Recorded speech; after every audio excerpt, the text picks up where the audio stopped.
Janice, Debbie, and Megan, thanks so much for joining me. With our school-wide goal on self-regulation going to be fully implemented in September, I wondered how your teaching practices will change and or be tweaked, or if they will remain the same. Megan, how will you differentiate your instruction to focus on self-regulation? I think I do differentiated learning in the class already with different things, but I think with self-regulation, I probably would call different groups over to me to work on in small groups because they have different areas that they have strengths and weaknesses. So I'd be able to pull over a group that really has low self-regulation skills and work more specifically with that group. Because in kindergarten we pull different groups all the time anyway, so that works out well for that. So you'll continue to use small group instruction in your classroom? Yeah, I think it'll work well with self-regulation. Do you do anything with team teaching with anyone else in the school? No, I don't. And Janice, how would your classroom look with self-regulation in mind? What changes do you think you'll have to make to your learning environment? I think that there'll be a lot more of a focus on self-regulation in September and sort of setting the rules or the parameters of how things run. And I think we do that anyway in September, but I think it will be much more directed and much clearer and be made much more obvious, so that we can then go through the rest of the year just reinforcing them. And that matrix that we made will be very helpful, won't it, to enforcing what we're expecting in all areas of the school. Absolutely. Yeah. Wonderful. It'll help draw their attention back to it and refocus them on the things they need to work on. And in the past, I've always given them a career assignment at the beginning of the year, and it was the school rules, and it was different rooms in the school, the library, gym. And it's interesting how they come in September and they can't think of a lot of them. They can't remember them from year to year. Even though you would assume that they know them very well, they have a hard time remembering what all the rules might be. Yeah. Is that due to the summer slide, do you think? Another area we have to worry about? Debbie, how will collaborative learning look in your classroom as you implement the new goal? Well, I think it's going to have to be broken down into some stages, smaller steps, definitely. And perhaps some of the students are going to come up with some ideas to help out.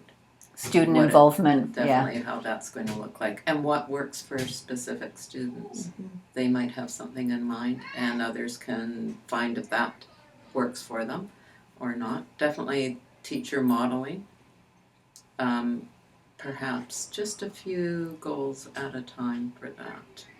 And I think with the collaborating piece too, you can have kids give suggestions for how to self-regulate and what they do. So having them work with each other and build and come up with examples for how they handle things, because that might inspire the other ones too. We talk about inspiring a lot. I love that. Each other. And trying something that works for somebody else and seeing if it works Yeah. for you. And noticing what mom and dad do to self-regulate. And just sort of looking at the world in a whole new way. Having them look at how other people do things, yeah. And they need to be aware that if they are self-regulating, then hopefully others in the class will be self-regulating too. And that for them to be engaged in their learning, others should be engaged in their learning. Oh, I'm so excited for September. I think this change is going to have such wonderful trickle-down effects for behavior and all kinds of learning. So I'm very excited that it's our new self-regulation goal. So how's everyone going to be using technology? I don't know yet. Because that's one of the areas that I'm going to continue to do team teaching with the digital literacy coach. So, but I found this year to be frustrating using technology just because we've had so many district-wide issues. So I'm not sure that I will change anything that I do, even with the goal. But definitely I am going to be utilizing team teaching opportunities. I'm going to use technology and the self-regulation goal because sometimes they don't want to give up their turn on the iPad. So that will be my focus. Self-regulation on your turn's over, it's time to pass it on to somebody else. Yeah. Or when they're supposed to be listening to what is going on with the iPads and the next steps, hopefully that take one step at a time, because if they're not listening and following the directions and self-regulating what they're doing, then they're going to miss so much instruction. on what's happening, and then they get frustrated. They do. And actually, that was one of the things I was looking at is, do you think that it will have a positive impact on a student's higher level thinking process? And I think absolutely, because right now I find the problem solving strategies are really Horrendous. poor. Yes, horrendous. Yes, lacking. And it never ceases to amaze me. Here we are in June, and I still have children standing at my guided reading table, and they know they can only ask me a question if they're on fire, they're vomiting or bleeding. So they will stand there, and finally I have to give in.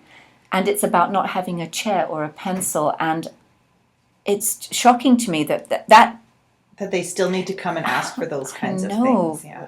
So I'm hoping that once self-regulation is in place and they're in the green zone and they're calm and they're ready to learn, the listening will also happen so that they hear things like pencils live on the back counter, and clearly if there's a And chair, take the time to think for themselves. think for themselves. How can you be an independent thinker and problem solver?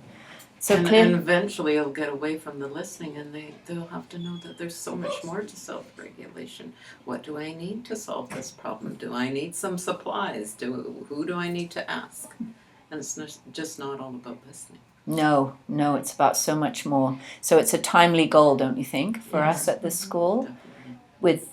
And poor interaction between students too, I find. The self-regulation hopefully will help for that. So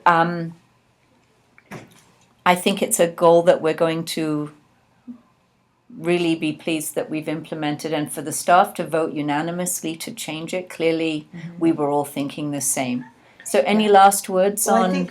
I think I'm hoping it'll have a nice effect on respect, because as we're talking about self-regulation, what thoughts need to come out of your mouth and what thoughts should stay inside your brain. And so the kindness factor, I'm hoping, will be affected as well by the self-regulation. Do you need to say that? Is that something that is a helpful statement or a not helpful statement? Because some ideas you can think but need to stay in your head. So I'm hoping that piece will be a respect piece and a kindness piece as well.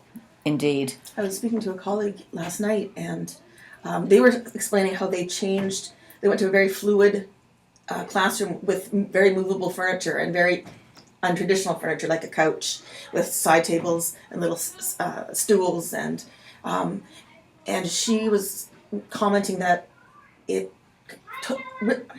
kids who benefited most were the kids who had anxiety, and by not having to sit in that one desk in that spot all the time, there was a huge change in how they felt about school. So it was a more comfortable, more like home.